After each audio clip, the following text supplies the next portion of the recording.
Olá, chegamos para mais um podcast e programa Lição em Dose Dupla. Estamos aqui prontos para mais um debate, mais um diálogo, bate-papo sobre o tema desta semana, o Santuário da Nova Aliança. Nós vamos conversar um pouquinho daqui a pouco. E durante o trimestre, um tema extraordinário, você que tem acompanhado a gente nas redes sociais e também em podcast, a promessa, a aliança eterna de Deus. Eu quero convidar você para acompanhar, né? Tem gente que gosta de ouvir o podcast, você pode ouvir nas plataformas, iTunes, Spotify, Deezer, é só digitar lá, Lição em Dose Dupla, você vai ver dois homens ali, né? Wanderson Domingues e Wanderson Assunção, tá bom? E também YouTube, você pode assistir no YouTube, Lição em Dose Dupla, Paulista Sudeste, vai lá também no Facebook da Paulista Sudeste, Facebook Lição da Escola Sabatina, então tem várias páginas aí que você pode acompanhar. E sempre comigo, o meu inseparável xará, que está aqui, né? Você pode ver aí, quem assiste pelo vídeo, sorriso, rapaz, eu me sinto um maltrapilho aqui. Que isso, xará. Você, tudo bem contigo? Caprichoso, rapaz. Você é um dos grandes. É que quando o rapaz é muito bonito, não precisa usar gravata, né? Como você é o nosso convidado aí que a gente vai apresentar. Nem Salomão é só para disfarçar. Nem Salomão teve uma gravata e um colete desse aí, viu, xará? Ah, ele teve melhores, viu? Melhores. Será, cara? É uma satisfação estarmos aqui para mostrarmos aonde essa aliança do Antigo Testamento, que a gente estudou até agora, está nos conduzindo na palavra de Deus, né? O tema hoje promete, hein? Promete muita coisa boa. Até porque, xará, além de você, que eu já vi, você tá com a Bíblia em grego, então hoje tá aqui é o meu nível. The Greek New Testament. Olha aí, hoje é outro Mas nível. Mas é só para conferir. Rapaz, o texto aí. Eu estudei, tive aula de grego também, é claro. Legal. Nós tivemos aula de grego, eu tive aula de grego com o saudoso Pedro Apolinário, mas eu confesso para você que muita coisa eu já esqueci, viu? A gente relembra aí. Você vai dar aula aqui pra gente hoje também. Tá bom. Que legal, viu? Nós temos aqui então nós vamos mostrar daqui a pouquinho para você que está assistindo aí, o xará vai mostrar. São ferramentas muito importantes, né xará? São para a compreensão do texto, a exegese do texto. Ainda mais que hoje nós vamos entrar no livro de Hebreus, que é um livro extraordinário. Nós vamos ver essa relação que o livro de Hebreus é uma relação profética em relação ao sistema do santuário hebreu, né? Mas também tipológica. Exato. Então a gente vai bater um papo sobre isso. E eu quero apresentar agora o nosso convidado especial. Vamos lá. Gaúcho, gente boa. Gente boníssima. Entendeu? Embora seja gaúcho, eu acho que ele não toma chimarrão, né? Amigo, pastor Herbert Boger aparece na tela aí. Olha aí. Fala, alemão, gaúcho, de Juí, rapaz. Bem-vindo, pastor. Liga o microfone aí, pastor Boger.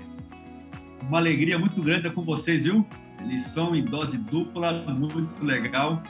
E gaúcho, a gente nasce, não escolhe aonde, mas hoje minha terra é sul-americana e a gente tá aí, é paulista, é baiano, é cearense, argentino, equatoriano, então aí não tem mais bandeira e fronteira. Hablas espanhol, pastor? Sim, um pouquinho, sim.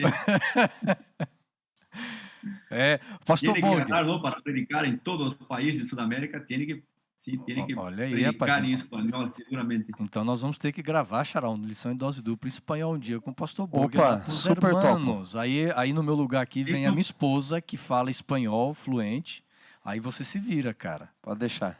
Entendeu? A gente se vira um pouquinho. Amigos, nós temos 500 mil hispanos em São Paulo, temos uma multidão aí que a gente evangeliza, que traz materiais em espanhol, é impressionante, tem uma multidão considerável que precisa ser amada e alcançada em São Paulo, impressionante. São Paulo é uma diversidade de hispanos, nós temos aqui muitos haitianos, inclusive aqui no nosso território, nós temos uma comunidade haitiana, aqui na cidade de Santo André.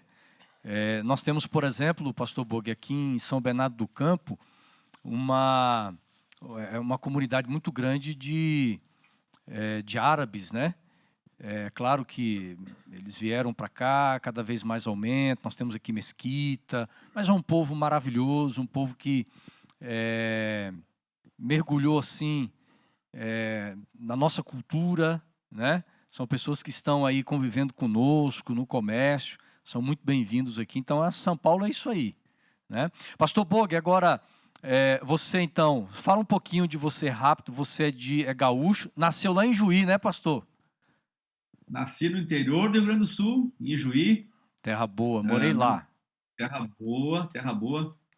Filho de um imigrante que chegou aí em função entre a Primeira e a Segunda Guerra Mundial. Ele foi encontrando um lugar seguro e chegou até lá. Minha mãe já era adventista, meu avô também, e é uma alegria realmente poder, lá nessa cidadezinha, ser chamado por Deus para ser um pastor. E de lá para cá a gente tem atuado em várias áreas, vários lugares, no sul do Brasil, no Paraná também, e aqui em Brasília nós estamos há 8 anos, esse é o 8º ano aqui no escritório da Divisão Sul-Americana, que é o escritório que atende a igreja para os 8 países da América do Sul. Pastor, as áreas que você lidera são áreas assim cruciais da igreja, né? Sim, são áreas que acabam sendo a linha de frente direta, né? Por exemplo, Escola Sabatina é o nosso maná de cada dia, então é uma área que atua todos os dias. A área de ministério pessoal também é uma área que envolve as pessoas semanalmente em estudos bíblicos, classes bíblicas, pequenos grupos, enfim, todas as frentes missionárias que a gente pode ter e criar aí, especialmente nesses tempos de pandemia que se diversificou muito o trabalho. Também a ação solidária, que desde que começou a pandemia, ela intensificou sua atuação, utilizando o método de Cristo, atendendo as pessoas com alimentos, roupas, com o projeto Ouvido Amigo, em parceria com o Ministério da Mulher, onde profissionais de saúde, psiquiatras, psicólogos têm escutado mais de 100 mil pessoas em desespero que a pandemia gerou. E também, tudo isso que a gente faz, essas áreas todas, elas geram novas igrejas, que é a área de missão global que a gente atua também, plantio de igrejas, centro de influência, projetos onde ainda nós não temos a presença adventista. Nosso foco também é usar todas as formas e meios para alcançar lugares com o poder e o amor de Cristo Jesus para transformar a vida de pessoas. Fantástico, viu, pastor Boi? Eu quero convidar você a compartilhar então essa live, Facebook, compartilhe também no YouTube, o link, né? Copie o link, vai escrevendo, vai mandando para os amigos, tira um print aí, você assistindo, um print do podcast, vai marcando amigos nas redes sociais para a gente viralizar a lição em dose dupla. Nós vamos entrar no tema agora. Pastor Wanderson Domingues, Xará, peça a bênção de Deus. Vamos orar. Senhor Deus e Pai, nós vamos recapitular a lição, o guia de estudos. Vamos estudar a Tua Palavra e suplicamos que Teu Santo Espírito seja o nosso professor. Que o Senhor ilumine a mente do pastor Boger, do pastor Assunção, a minha, em especial dos amigos que nos assistem e ouvem. Derrama sobre nós a Tua bênção para entendermos a Tua Palavra. Oramos por Jesus. Amém. Para você que está chegando agora, então nós estamos na temporada aqui, chegando ao final, nas últimas lições. Chegamos então na lição de número 11. Olha, gente, o tema é o Santuário da Nova Aliança. Estamos durante o trimestre estudando sobre esse tema de aliança, Xará. É uma narrativa histórica, teológica, mas também vai conduzindo, né, de uma forma profética esse tema ao longo da história bíblica. E é claro, não se pode estudar aliança se não fizer esta conexão com o santuário, né? E é o que nós vamos dialogar aqui hoje, entender um pouco do sistema do santuário na terra, mas principalmente dentro do contexto da nova aliança. A gente ir lá no livro de Hebreus, a gente vê essa conexão tipológica do santuário celestial, o ministério de Jesus hoje em relação ao passado, mas entendermos melhor esta nova aliança dentro do contexto de uma aliança que Deus fez com o seu povo. Exatamente, pastor. A aliança divina, ela é a linha que percorre toda a Bíblia, né? De Gênesis a Apocalipse. Nós vamos encontrar a Bíblia pautada em todas as histórias que ela vai contar, em todos os relacionamentos de Deus com a humanidade, baseado nesta aliança. E ela vai culminar no Novo Testamento, como nós vamos estudar, no sentido da nova aliança no sangue de Cristo, como ele mesmo diz, não é? Este é o cálice da nova aliança no meu sangue. Mas nós vamos perceber ao longo do estudo que na verdade ela sempre foi uma só aliança. Tomou diversas formas ao longo da história por causa do pecado, mas aquela aliança que começa desde o Éden, na verdade desde a formação do homem, desde que Deus existe, nós vamos ver que ela percorre toda a Bíblia e vai parar no ministério de Cristo, que começa aqui na terra, com seu sacrifício, com seu ministério, mas continua até hoje no santuário celestial. Muito bem, obrigado, pastor, por essa introdução. Eu gostei muito de um texto que nós temos aqui, Bogue. Levíticos capítulo 26, versos 11 e 12, que está no nosso guia também. Não é o texto principal, daqui a pouco nós vamos chegar nesse texto aí, vou deixar para ler depois. Mas nesse texto de Levíticos 26, é muito revelador o texto para poder clarificar esse tema para nós. Diz assim: porei o meu tabernáculo no meio de vocês, e não me aborrecerei com vocês. Andarei entre vocês, e olha o que o texto diz: serei o Deus de vocês, ou o seu Deus, e vocês serão o meu povo. Então nós temos, baseado neste texto bíblico, no contexto de aliança, alguns elementos muito importantes aqui, pastor Bogue, para a gente poder construir, ou melhor, acrescentar bases muito mais sólidas e profundas dentro deste contexto de aliança, pastor Bogue. É fantástico, né? Não sei qual é a sua percepção desse texto bíblico. Esse texto realmente ele é fantástico, como você mencionou, e como o seu xará mencionou agora há pouquinho também, esse tema da aliança que ele une toda a Bíblia. Muitas vezes, os amigos olham para o tema do tabernáculo e pensam, não, isso é algo lá do povo do Antigo Testamento, Moisés fez o tabernáculo, é algo histórico, é algo bonito, é algo interessante, mas poucos percebem que esse tema, assim como a aliança, porque eles estão completamente interligados, também estão envolvidos aí em toda a Bíblia, e é um assunto muito importante. Pouca gente, amigos que nos assistem, que são de outras denominações, enfim, eu queria desafiá-los a estudar mais esse tema do santuário. Por exemplo, o próprio Jesus, quando ele tem o seu nome, Emanuel, Deus conosco, ele veio cumprir isso. Ele queria habitar e veio no meio da gente. Ele veio para estar perto da gente. Agora, esse tema do santuário, ele é tão rico desse tabernáculo, que nós temos aí dezenas de capítulos nos profetas, dezenas nos salmos, dezenas de capítulos nós temos no Antigo Testamento que percorrem também depois o Novo. E o próprio João, quando ele olha para Jesus, e a visão de João é diferente dos outros evangelistas, Mateus, Marcos e Lucas. Eu tenho uma Bíblia que compara bem o que cada um mencionou, mas o próprio João, ele tem uma visão completamente diferente. Ele olha para a história bíblica, para Jesus, com essa visão que nós vamos estudar nessa ocasião, com essa visão do santuário. Ele olha e vê todos os elementos do santuário e vê o principal, que é Jesus, esse que veio cumprir, veio viver, veio nos trazer, veio aí trazer essa nova aliança, que realmente é uma aliança de salvação eterna, que na verdade, quando a gente fala de nova, a nova é a mais antiga, porque o Cordeiro de Deus, que tira o pecado do mundo, ele foi morto antes da fundação do mundo, segundo o Apocalipse. Portanto, é um tema realmente muito rico. Mas já de introdução, eu queria desafiar aos amigos que não conhecem muito esse tema a aprofundar, porque é um tema que está em toda a Bíblia e é o cumprimento dela no Apocalipse, quando Cristo vai sair desse lugar também para trazer a salvação eterna a todos nós. Agora, me chama a atenção aqui, amigos, o fato de Deus tornar a sua presença, de certa forma, um símbolo da presença dele visível. Nós estamos aqui no contexto da formação do povo, na formação do Estado de Israel, vamos dizer assim.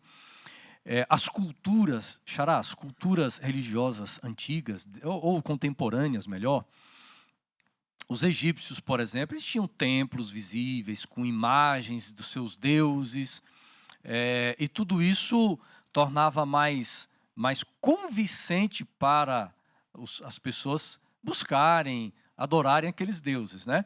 É claro que Deus trabalha de uma forma diferente, mas a gente podia partir daqui, né? Qual a razão, por exemplo, de Deus dizer assim, olha, eu quero que vocês façam um tabernáculo, diz aí, eu porei no meio de vocês um tabernáculo e eu estarei com vocês. A razão da existência de um tabernáculo no meio de Israel, eu acho que isso tem uma mensagem muito forte para eles, né? Essa questão de ter algo que eles possam ver. Exato, Xará. O pastor Boger mencionou o texto de João ali. Eu posso ler o texto aqui para os amigos? João capítulo 1, verso 14. Diz, e o verbo carne se tornou. E aí João usa a expressão, não é? Esquenu, derivada aqui, mas esquenu. E armou tenda, fez habitação, morada entre nós. E nós vimos a sua glória como a do unigênito do Pai. Quando João usa essa expressão habitar, armar tenda, é a mesma tradução da Septuaginta, né, que é o Antigo Testamento em grego, para fazer um santuário. Êxodo 25, verso 8 e Levíticos 26, que é o texto que você acabou de ler. Então notem que a gente sempre estuda, né, pastor Borg, que Jesus é o sacrifício e o sacerdote. Mas João vai além, ele diz que Jesus é o santuário. Ele não é só o sacerdote do santuário e nem só o sacrifício do santuário. Ele é o próprio santuário entre nós. E quando João escreve, ele escreve no contexto em que os pecadores não podiam mais ir até o santuário, porque o santuário havia perdido a sua função por causa do legalismo judaico naquele momento.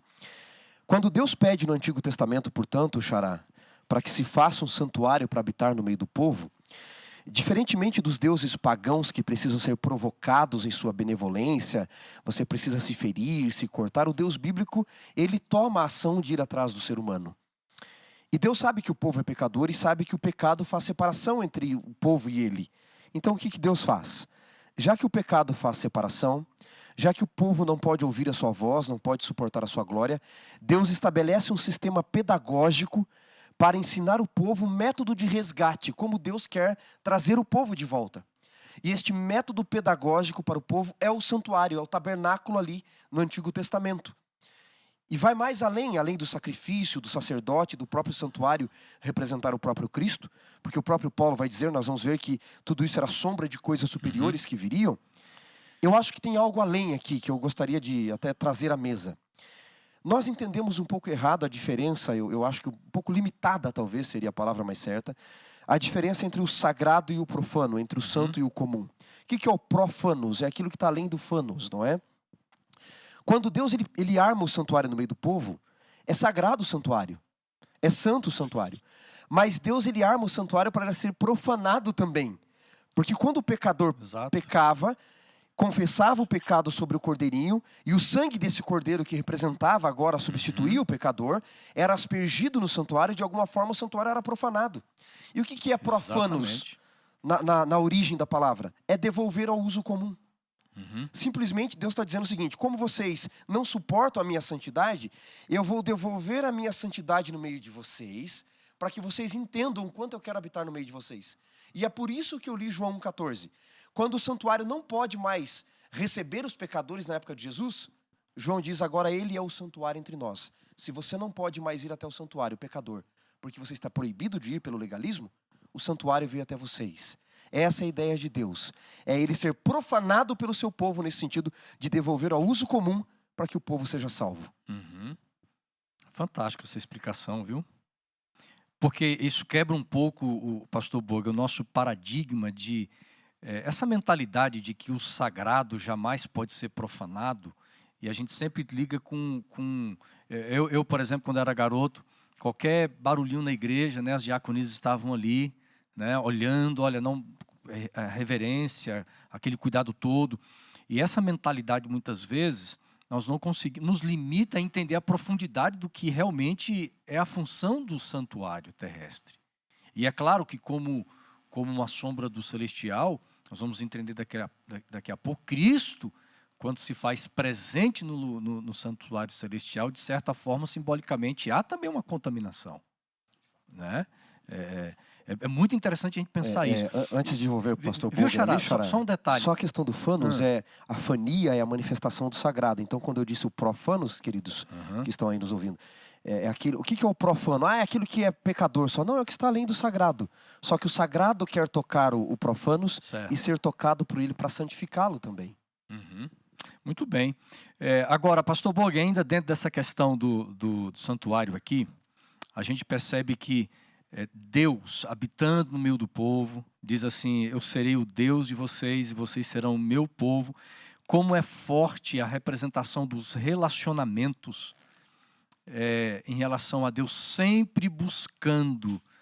Jesus apresenta isso nas parábolas, por exemplo, do pastor buscando a ovelha, a mulher procurando a moeda que se perde, é o pai preocupado com o filho que vai embora, Deus se relacionando. É maravilhoso dentro do contexto de aliança. Deus sendo Deus, como ele diz, e nós, seu povo. Fantástico, sabe? É bom sempre estar lembrando que às vezes alguém assiste o programa pela primeira vez, que essa palavra na Bíblia, aliança, tem a ver com isso que foi mencionado, é relacionamento de Deus com o seu povo e do seu povo com as pessoas. Abra sua Bíblia aí, você que está com a Bíblia aí nesse momento estudando com a gente, olha que interessante agora, além de Deus habitar num tabernáculo no Antigo Testamento, o texto que foi lido agora há pouquinho também, de João capítulo 1, que o próprio Jesus, o tabernáculo, olha o terceiro aspecto aqui desse estudo que é profundo em João, seguindo aqui João 14, 23. Vejam só, amigos, talvez seria confortável pensar que Deus montou uma tenda lá, ou criou uma igreja, uma estrutura, e temos hoje muitas igrejas, mas olha onde ele quer morar agora. Isso aqui é fantástico. João 14, 23. Respondeu Jesus: se alguém me ama, guardará a minha palavra, e meu Pai o amará, e viveremos para ele, e faremos nele morada. Olha que coisa extraordinária esse texto. Veja, e aí o texto 24 ainda diz mais: quem não me ama, não guarda as minhas palavras, e a palavra que estáis ouvindo não é minha, mas do meu Pai que me enviou. Vejam, e se a gente começa a olhar mais para frente ainda, aqui está a missão também. O que nós vemos aqui é que o próprio Pai e Jesus, eles querem morar em nosso coração. Eles querem habitar em nossa vida. Não só numa igreja, não só num tabernáculo, não só no meio das pessoas, mas no coração de cada um de nós, na mente e no coração. O texto fala: faremos nele morada. Veja, a intimidade da aliança chega ao ponto que Deus: ei, você é o meu santuário. A Bíblia diz isso: vós sois tabernáculos do Deus vivo, vocês são santuário do Deus vivo. E agora o texto está dizendo que ele quer morar onde? Onde que ele quer habitar? No coração, na mente, na vida, para vivermos as palavras dele, as palavras de Jesus, a Bíblia, o que ela ensina sobre Cristo, o que ele deixou para a gente. E esse texto aqui realmente é um texto maravilhoso para entender ao ponto da intimidade da aliança que Deus quer ter de morar dentro de você. Portanto, meu amigo, você quando olhar para sua esposa, saiba que ela é um santuário. Ela é o templo que Jesus habita. Os seus filhos, você mesmo. As pessoas, eu costumava brincar em cursos para deixar de fumar, né? Eu falei: amigo, você já entrou fumando em alguma igreja? Ele disse: não, pastor, que coisa, nunca faria isso, é um desrespeito.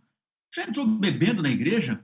Não, pastor, isso... Eu falei: amigo, você é uma igreja. Você é um templo.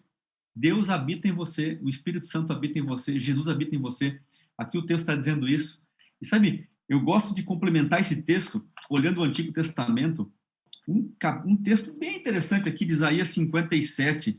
Isaías 57, o verso 15, diz assim: porque assim diz o alto, o sublime, o que habita a eternidade, o qual tem nome de santo, habito no alto e santo lugar, mas habito também com o contrito e abatido de espírito, para vivificar os abatidos e vivificar o coração dos contritos. Vejam, aonde Deus quer habitar? A pandemia, as crises trouxeram tanto sofrimento, tanta dor, tantas pessoas abatidas, tantas pessoas tristes. Mas eu queria trazer uma lembrança que você não está sozinho, porque o próprio Deus, ele bateu a porta do seu coração por meio de Cristo. Ele pediu permissão, e você que aceitou, ou está aceitando, ou vai aceitar, ele quer entrar, ele quer morar na sua casa, ele quer morar no seu coração, ele quer viver com você. E é por isso que a Bíblia diz: por meio dele nós viveremos. E ao você viver com ele, você vai ser o representante dele, o embaixador dele, como diz a Bíblia, e automaticamente a luz dele vai ser a nossa luz para as outras pessoas também. Fantástico. Ele quer e habita com todos que o aceitam no coração. De fato, esse tema do santuário vai nos contagiando. E é claro que há um desdobramento aqui, Xará, quando se fala de relacionamento da presença de Deus. O santuário não era o fim em si mesmo, não era a construção física e visível do tabernáculo que realmente deveria chamar a atenção de Israel, mas ali seria uma forma didática de expressar o plano da redenção, e dentro de vários cerimoniais, de móveis, tudo que Deus estabelece como o modelo do santuário celestial na terra, nós temos, por exemplo, acho que um dos momentos mais cruciais do que acontecia no santuário era o momento do sacrifício. Levíticos, do capítulo 1 ao 7, por exemplo, nós vamos encontrar ali várias descrições de ofertas, de sacrifícios para tipos de pecados, culpas e assim por diante. Agora, como Deus trabalha de uma forma que às vezes a mente humana tem dificuldades de entender. Hoje parece que é tão normal a gente falar de sacrifício. Agora eu fico pensando, por exemplo, primeiro sacrifício feito na história humana, diante de Adão e Eva, que não tinham uma experiência, eles não sabiam o que era morte. E de repente Deus tem que derramar o sangue de um animal para ilustrar os efeitos do pecado, mas também para ilustrar o melhor, a solução do pecado. Então, nós vamos até Hebreus capítulo 9, versículo 22, porque Hebreus é um livro-chave para a gente poder entender o tema da semana. Diz assim: de fato, segundo a lei, Hebreus capítulo 9, verso 22, de fato, segundo a lei, quase todas as coisas são purificadas com sangue. Sem derramamento de sangue, não há remissão.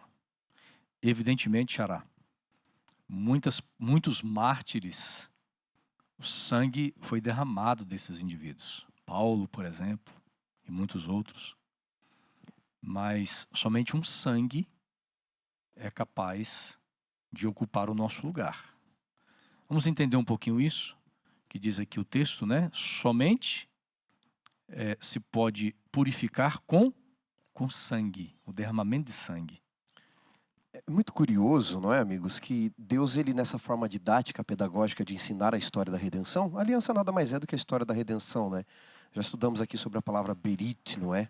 Que tem vários sentidos no hebraico, mas poderia ser traduzido como preso, amarrado, não é? Deus se relacionando conosco desta forma. E Deus tem formas pedagógicas de ensinar. Primeiro ele começa com o cordeiro no jardim do Éden. Essa é a sugestão da narrativa de Gênesis, porque se fez roupa de pele de animais, Deus provavelmente matou o primeiro animal ali. Um altar, a narrativa sugere isso, bíblica já, não é? Depois você tem os altares ali expostos. Aí você tem ele ampliando isso com Noé, com Abraão. Mas quando chega um povo, nós já estudamos sobre os judeus, que é a primeira vez que aparece a palavra eclesia, a reunião do povo ali diante do Sinai. Quando ele escolhe uma igreja, um povo, ele então estabelece o sistema pedagógico sacrificial no tabernáculo, não é? E Jesus aparece então em Hebreus como sacerdote, como o sacrifício, eu já disse, como o próprio tabernáculo, segundo o próprio João. Por que entra essa questão do sangue, da remissão? Notem que o próprio Paulo vai falar em Hebreus capítulo 10, verso 4. Ele diz assim em Hebreus capítulo 10, verso 4. Porque é impossível que o sangue de touros e bodes removam pecados. Por isso, ao entrar no mundo, diz: sacrifício e oferta não quiseste, antes corpo me formaste. Então Paulo diz, olha, era um sistema pedagógico, né? E eu menciono Paulo aqui, amigos, porque, embora haja dúvida, muitos teólogos acreditam que foi Paulo que escreveu Hebreus. Ellen White, autor americano e Vozes Proféticas Adventistas, confirma isso. Eu creio também que foi o próprio Paulo. Então Paulo, o autor aqui de Hebreus, ele diz: o sangue de bodes e ovelhas, tudo aquilo que Adão viveu, que Caim e Abel tiveram que aprender, Caim não aprendeu muito bem, que Noé teve que aprender, que o próprio Abraão teve que passar no sacrifício de Isaac e a substituição, tudo aquilo que aconteceu no deserto, no tabernáculo, eram apenas sombras. Porque, de fato, a lei diz que sem derramamento de sangue não há remissão de pecados. E isso não é só na cultura judaica, você tem nas leis romanas, desde 750 a.C., a manumísio, aonde para remir alguns tipos de faltas tinha que matar o outro de fato, não é? Mas ele diz que diante de Deus, já que o salário do pecado é a morte, como diz Romanos 6,23, o sangue de bois e ovelhas não podia satisfazer, porque o Deus bíblico não é o Deus pagão. Quem deveria morrer, segundo a lei, até em outras culturas, é aquele que cometeu o erro. Se você cometeu o erro, eu não deveria pagar por você, não deveria pagar pelo bugre. Então, se nós cometemos o pecado diante de Deus, quem deveria pagar somos nós. Só que há um problema. Nós só podemos pagar, não podemos continuar vivendo. O nosso dinheiro não sobra, a nossa vida não sobra para nós. Então precisava de alguém que tivesse uma fortuna, uma justiça maior, vida eterna. E aí ele vai colocar Jesus. Então há o sistema pedagógico, mas era uma sombra, porque eles não podiam pagar completamente. Era apenas uma sombra daquele que viria, João 29, o Cordeiro de Deus que tira o pecado do mundo. Ou seja, os animais, eles simbolicamente substituíam o culpado, mas sempre apontando para o Messias. Isso tem que ficar muito claro, né? Eles tanto tinham um sacrifício pedagógico limitado, que você tinha que ter o dia da expiação. Exato. Porque o sacrifício que se transferia para o animal passava para o próprio santuário.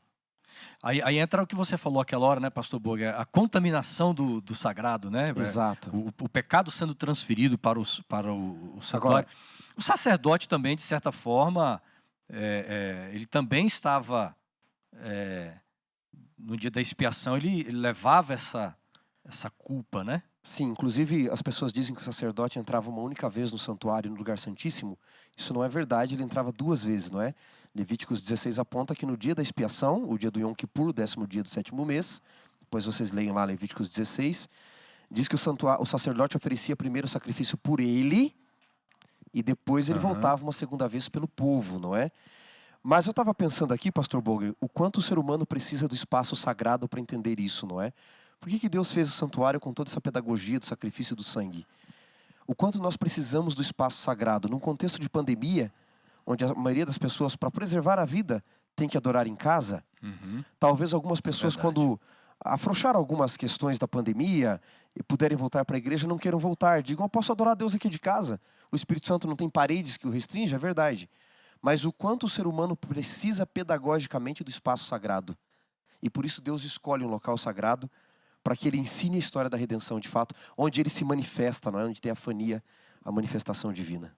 O pastor Boger, você falava agora há pouco sobre a questão do relacionamento. A gente sabe que o pecado separa, há uma rebelião do pecador para com Deus. E nós encontramos aqui no nosso guia exatamente falando sobre os efeitos da expiação na restauração dos relacionamentos, né?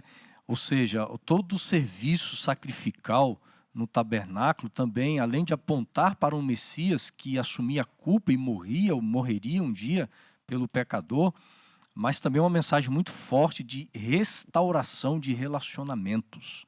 Eu acho que esse tema, pastor Boger, ele tem que ser muito real e muito presente nos nossos dias. Um Deus que sempre está disposto na sua aliança a restaurar relacionamentos, né? Eu tenho essa percepção clara aqui, de acordo com o nosso tema, né? Exatamente. Veja, o próprio texto-chave dessa semana, que é o texto de Hebreus, aí capítulo 9, o verso 15, já responde e traz toda aqui a elucidação sobre esse tema, né?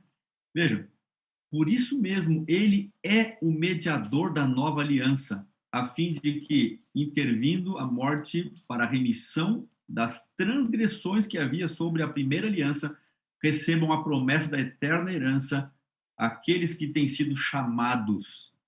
Ou seja, nessa manhã, nessa noite, nesse dia, quando quer que você esteja assistindo esse programa, você e eu somos chamados todo o tempo a esse mediador. Veja, Deus, ele enviou Jesus para ser esse mediador da nova aliança.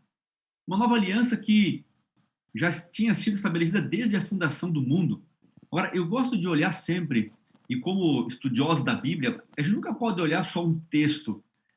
Tem que olhar todo o livro, todo o capítulo. E quando a gente olha algumas coisas interessantes, veja como é que termina o verso anterior, que é Hebreus aqui 9, o 14, né? Aí está contando toda a história de Cristo, que ele, com seu sangue, sem mácula, perfeito, ele purificaria a nossa consciência e as nossas más obras, obras mortas. E qual o objetivo disso? Olha o finalzinho do verso 14. Para servirmos ao Deus vivo. Para servirmos ao Deus vivo. E se a gente for lendo todo o capítulo 9, o verso 24, o verso 22, todos esses versos que a gente já tem aqui nesse capítulo, eles vão lembrando isso. Eles vão lembrando essa mediação. Então, a gente chega no capítulo 10 de Hebreus e temos aqui um convite fantástico, no verso 19 de Hebreus 10. Vejam, nós temos então, irmãos, com intrepidez, para entrar no Santo dos Santos, pelo sangue de Jesus. Olha o convite que nós temos aqui. Nós temos um convite, por isso que esse tema, na introdução nós mencionamos, ele é muito amplo e profundo e perpassa toda a Bíblia. Veja aqui, nós temos esse convite para entrarmos, veja, pelo novo e vivo caminho. Nós temos um caminho novo hoje, agora, aberto por Jesus. E vejam, o mesmo texto, ele continua nos falando aqui, trazendo toda a lembrança daquilo tudo, mas veja, o verso 25 nos faz um convite, que muito bem aí o pastor Vantos mencionou: não deixemos de congregar-nos, como é costume de alguns, antes façamos admoestações, e tanto mais quando veres que o dia se aproxima. Aqui está o resumo de todo o nosso estudo de hoje. Jesus é o mediador, ele entrou no santuário, ele nos perdoa, ele é o nosso mediador, ele agora nos convida a entrarmos lá também. Veja, você não precisa de um mediador humano, você não precisa ir confessar os seus pecados para um ser humano para que ele fale com Deus. Não, o texto fala, você pode ir direto, você pode conversar com Jesus diretamente, ele é o seu mediador. Só existe um mediador, aquele que é Jesus, perfeito, sem mácula, podendo fazer isso por nós. E agora o texto ainda nos convida a não deixarmos de congregarmos. Essa necessidade de estarmos juntos como corpo de Cristo. Veja, se a Bíblia fala que nós somos um corpo, nós temos que estar unidos como corpo. E é muito importante, é claro que com as restrições, ainda que por Zoom nós nos congregamos, mas quando há permissão e há segurança, e conforme o limite previsto pelas leis de saúde da sua região, você pode estar congregando, é muito necessário, é muito diferente, é bíblico, e isso faz uma diferença para nos ajudar mutuamente no preparo para a volta de Cristo. Então, esse texto realmente de Hebreus 9, 10 e todo o livro é um chamado a você a estudar e orar cada vez mais sobre isso, porque realmente é muito interessante e envolve você e eu nesse processo. Outro tema fantástico aqui, que a gente pode brevemente passar por ele, segundo a tradição, Pedro foi condenado, executado, morreu numa cruz. Ele pediu para que fosse colocado de cabeça para baixo, não se achava digno de morrer como o seu mestre, o Messias, Jesus. Mas é interessante que o mundo cristão usa como um dos símbolos a cruz, né? E o fato realmente de Jesus ter morrido na cruz não torna a cruz em si o elemento principal, mas é a pessoa que morreu. Então a gente percebe o seguinte: mesmo Pedro, sendo Pedro, morrendo numa cruz, ele mesmo podia ser o cordeiro. Ele precisou de um substituto, Xará. E o substituto tinha que ser aquele que estava preparado desde a fundação do mundo, né? O pastor Borger mencionou o texto de Apocalipse. Jesus é o Cordeiro de Deus morto desde a fundação dos séculos. Como sacrifício, ele foi perfeito. E ele levou os pecados nossos sobre ele, para que nós pudéssemos ter vida eterna. Alguém me disse outro dia, não é? Mas parece injusto eu ter que herdar a natureza de Adão se eu não estive lá para escolher, não é? E aí eu herdo a natureza dele, por consequência, depois eu herdo não a culpa dele, mas a culpa do pecado, não é? Mas outro dia eu vi alguém postando que dizia o seguinte: você não esteve no Jardim do Éden, é verdade, e levou a natureza pecaminosa sobre si. Mas também você não esteve na cruz e herdou a justiça, se você aceitá-la, não é? E Jesus, por isso que nós estamos estudando, amigos, é o grande sacrifício perfeito. Então, olhe para o santuário no Antigo Testamento, você tem os sacrifícios realizados, os cordeirinhos apontavam o Cordeiro de Deus, Você tinha uma vez por ano o dia da expiação, você tinha o sumo sacerdote mediando tudo isso, e quando você vier para Hebreus, você vai entender que o plano da redenção em Cristo se cumpriu da mesma forma. Ele é o Cordeiro de Deus, já mencionei João 29. Ele é, o pastor Boger mencionou aqui, capítulos 8 e 9, especialmente de Hebreus, o sumo sacerdote de uma aliança muito maior. E Paulo nos diz aqui que tudo era sombra daquilo que apontava. E mais ainda, Assunção, o que acontece? Depois de oferecer o sacrifício, Jesus agora oficia como sacerdote no santuário celestial. Muitos irmãos sinceros na fé de outras igrejas, pastor Boger, não acreditam ou nunca estudaram sobre um santuário celestial, que é uma das principais, junto com a doutrina do grande conflito, a principal doutrina do adventismo. E nessa doutrina do santuário, nessa visão bíblica, doutrina bíblica, não adventista, mas bíblica, do santuário celestial, e você tem claramente em Hebreus 8, em Hebreus 9, Paulo dizendo que ele está com uma aliança superior, que ele entrou no santuário não feito por mãos humanas, que tudo apontava. Você tem a realização do sacrifício de Cristo, do ministério de Cristo hoje. E aí você vai para 1 João capítulo 2, verso 1. Filhinhos meus, estas coisas vos escrevo para que não pequeis. Se todavia alguém pecar, nós temos um advogado junto ao Pai, Jesus Cristo, o justo. Ele vai ser o mediador, que é o que nós vamos ver daqui a pouco em Timóteo, não é? Então veja, o santuário está apontando não para o Antigo Testamento apenas. Não é só para os dias de Cristo, ou de Pedro, ou de Paulo. A visão do santuário, dessa nova aliança no santuário celestial agora, aponta para você hoje. Quando você e eu pecamos, nós podemos recorrer àquele que está no santuário celestial intercedendo por nós. Por isso nós continuamos tendo perdão dos nossos pecados. Mas Apocalipse 15 diz que um dia o santuário vai ser fechado, vai se encher de fumaça, a intercessão vai terminar, e aí é quando ele vem para nos buscar. Eu quero ler aqui o texto, Hebreus capítulo 9, versos 23, 24, nós já lemos o verso 22, diz assim, o verso 23, Hebreus 9, 23, era necessário, portanto, que as figuras das coisas que estão nos céus fossem purificadas com tais sacrifícios, mas as próprias coisas celestiais requerem sacrifícios superiores àqueles. Porque Cristo, olha aí, pastor Boger, porque Cristo não entrou em santuário feito por mãos humanas, figura do verdadeiro santuário, porém, no próprio céu, para comparecer agora por nós diante de Deus. Tem muita gente, pastor Boger, não entende. É aquela limitação do plano da salvação, né? Termina na cruz, ou no máximo na ressurreição.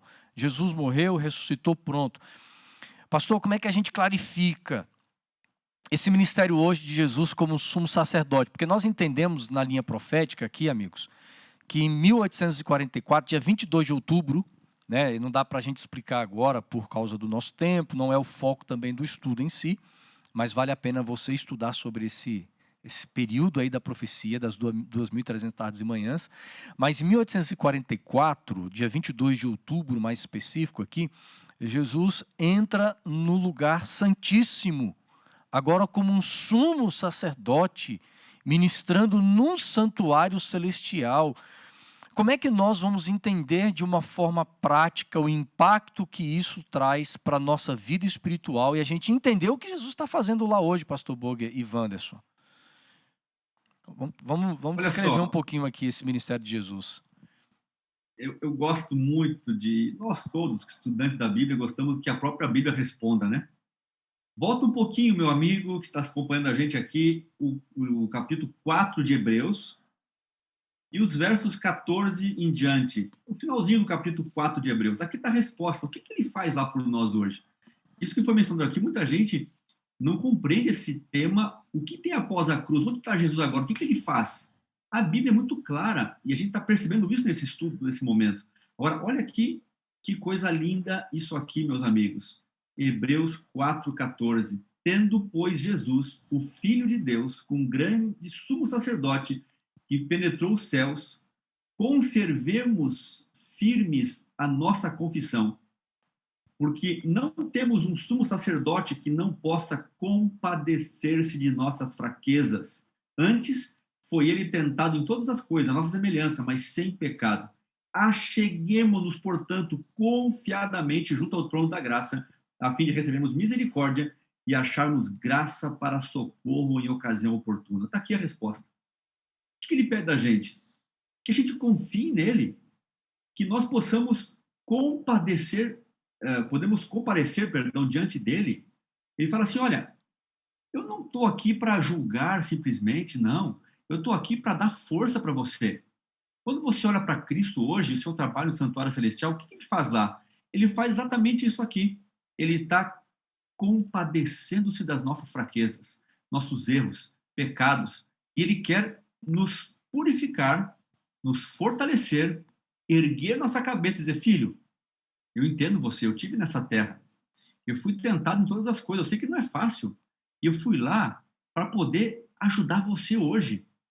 E ao nós erguermos nossos olhos ao santuário, acharmos graça e socorro, eu gosto de pensar que eu tenho um Cristo que continua com braços abertos hoje, não numa cruz, mas no santuário que ele entrou no céu para abraçar você, para abraçar a mim, para dar socorro e para dar forças e perdão e a sua graça para nós erguermos a nossa vida, erguermos nossos olhos na nossa caminhada e seguirmos com Cristo. Portanto, o que Deus espera da gente hoje é que olhemos para Ele, para Jesus, o nosso socorro, o que nos fortalece, o que prometeu que estaria com a gente todos os dias, e Ele está agora intercedendo por você e por mim, nas nossas fraquezas, nos dando força e a sua graça. Xará, quando a gente fala de santuário, Jesus ministrando, nós temos alguns textos interessantes aqui. Por exemplo, Estevão, ali no final da sua vida, nos últimos minutos, diz a Bíblia que ele teve uma visão do céu. Ele vê Cristo à destra do Pai. Evidentemente que, vamos falar de cronologia daquele tempo, é como se Jesus estivesse no lugar santo. Mas, num contexto amplo, ele está no santuário.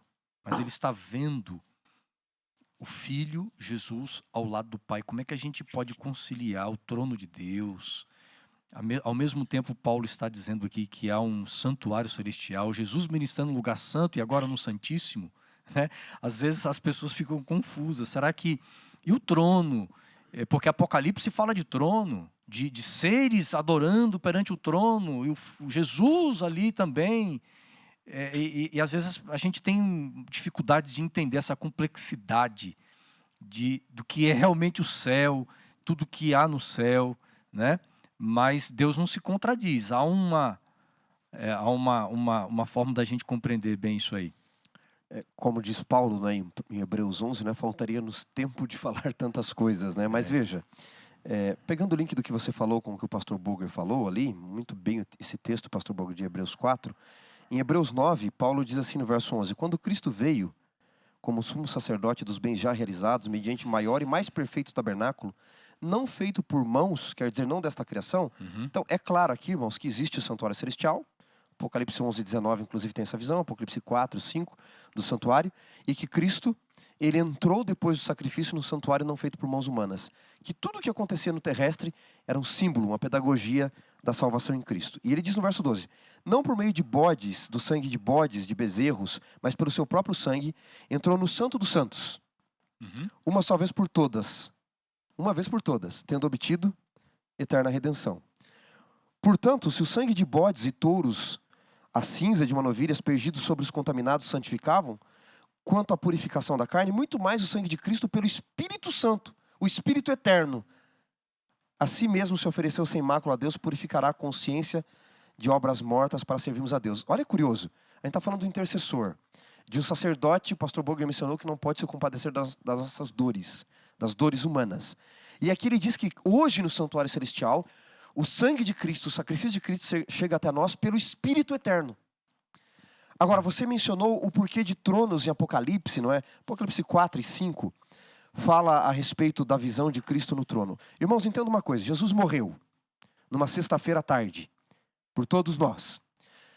Na madrugada de domingo, Maria vai tocar nele no túmulo e Jesus diz o que para Maria? Não me toque, Maria, porque eu ainda não subi ao Pai. Mas depois, João 20 diz que Timóteo está na dúvida e Jesus diz, pode me tocar. Então, nesses 40 e poucos dias ali, 40 dias mais ou menos que Cristo ficou na terra, entre sua ressurreição e ascensão em Atos capítulo 1, o que aconteceu? Apocalipse 5, na visão do trono e do livro selado, é a explicação. Ele subiu ao céu, adentrou o Santo dos Santos e foi lá para mostrar o sacrifício diante do Pai do universo. Quando ele viu que o sacrifício foi aceito, ele vindicou o caráter de Deus, Romanos 3, 23 ao 25, Deus agora é justo e justificador, ele volta para a terra e ele diz: Timóteo, agora pode me tocar. Maria não podia ainda porque eu não sabia se o sacrifício foi aceito, juridicamente, não é? Obviamente ele está mostrando diante do universo, todo o universo teria que ver isso, pode me tocar agora. E Apocalipse 5, essa visão do trono de Deus 4 e 5, que tem que ser lido juntos, está mostrando este momento onde Cristo mostra o sacrifício diante do Pai do universo, tanto que o capítulo 5, verso 9 de Apocalipse diz que os anciãos, os seres viventes se ajoelharam e cantaram um cântico dizendo: digno és de abrir o livro e abrir os selos, tomar o livro e abrir os selos, porque foste morto e com o teu sangue compraste. Então ali Jesus já entra e vindica o caráter de Deus. Daniel 8,14, Xará, está falando de um processo pedagógico de juízo agora para nós. Que a partir dali se inaugura o tempo do fim. O santuário será purificado. O dia da expiação de Hebreus, como você disse, que os irmãos aí, os amigos que estão nos ouvindo, pesquisem mais sobre isso. Mas a partir de Daniel 8,14, ele adentra o Santo dos Santos. Não é que Jesus não tem acesso a qualquer lugar do santuário, mas para um ofício especial de juiz investigativo. Para que ele possa, então, diante do universo, tornar claro aquele que o aceitou e não aceitou. Por isso, quando ele vier na sua segunda vinda, ele tem vida eterna para um e morte eterna para outro. Os casos estão sendo decididos. Você sabe, eu estudo direito também. Se você matasse alguém hoje, você teria fases do juízo. Então você teria um juízo investigativo. Os investigadores, a polícia faria isso. Depois você teria o confirmativo por alguém especial, um magistrado, um juiz. Ele iria, então, confirmar tudo, se era verídico, a veracidade dos casos. E depois, então, teria o punitivo. Artigo 121 do Código Penal, de 12 a 31 anos de prisão. 31 anos de prisão para a Assunção. Então você tem o investigativo, o confirmativo e o punitivo. Poxa vida, agora que começa a ficar bom, o tempo acabou, pastor Burger. Falta-nos Tá no tempo fim já aqui, o né, tempo? Xará? Hã? O tempo está acabando, essa coisa. Mas há uma autora chamada Ellen White que ela diz, um grande conflito, que nós teremos o privilégio de passar a eternidade conhecendo, estudando, aprendendo sobre o sacrifício, sobre tudo que envolveu, né, o plano da redenção. Gente, imagine isso aí. Né, o Lição em Dose Dupla aqui é um pé de chinelo, Xará, perto daquilo que nós vamos passar na eternidade conhecendo, compreendendo tudo isso que às vezes a gente especula, às vezes a gente fica imaginando, será que é isso, é aquilo? Há coisas reveladas e o que foi revelado a gente tem que entender, aquilo que não é revelado a gente vai saber lá. É maravilhoso essa promessa de Deus.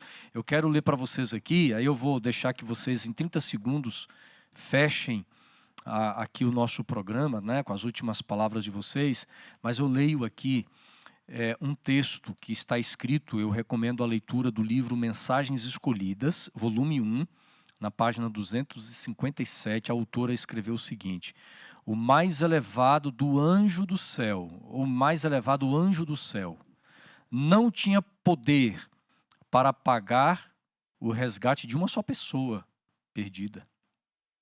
Querubins, os serafins, só têm a glória com a qual são dotados pelo Criador, como suas criaturas que são, e a reconciliação do homem com Deus só podia ser realizada mediante um mediador que fosse igual a Deus, possuísse atributos e que o dignificassem e o declarassem digno de tratar com o infinito Deus em favor do homem e também representasse Deus e o mundo, ao mundo caído. E ela termina assim: o substituto e penhor do homem tinha que ter a natureza do homem em ligação com a família humana, a quem devia representar, e como embaixador de Deus devia participar da natureza divina, ter ligação com o infinito, a fim de manifestar Deus ao mundo e ser mediador entre Deus e o homem. Ninguém,